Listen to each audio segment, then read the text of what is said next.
Florida Governor Ron DeSantis is doing everything in his power to bend and dodge campaign finance laws in his effort to raise enough money to take on former President Donald Trump for the 2024 nomination, wrote Alexander Sammon for Slate.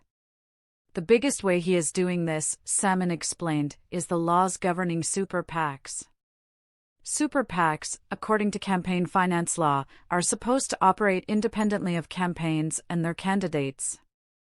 That independence is what allows them to raise infinite amounts of money from corporations and the super-rich, thanks to the conservative Supreme Court majority ruling in Citizens United, wrote Sammon.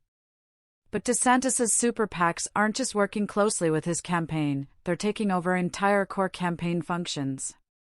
The super PAC supporting DeSantis's national bid for president is the Never Back Down PAC. It is already organizing events for DeSantis on the campaign trail, a tactic favored by Carly Fiorina in the 2016 presidential Republican primary.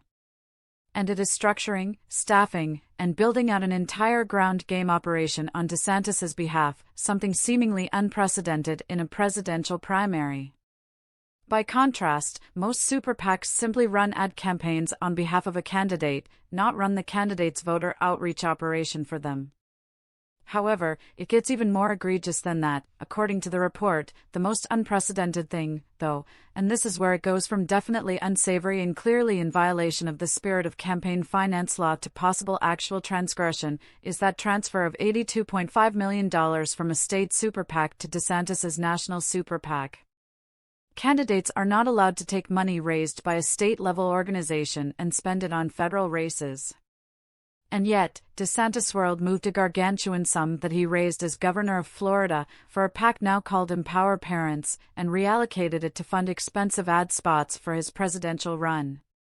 This is now the subject of a complaint from the watchdog group Campaign Legal Center. This comes after a report earlier this month that both Trump and DeSantis have flouted another campaign finance rule by abusing the testing the waters campaign period to hide large amounts of possibly unlawful expenditures.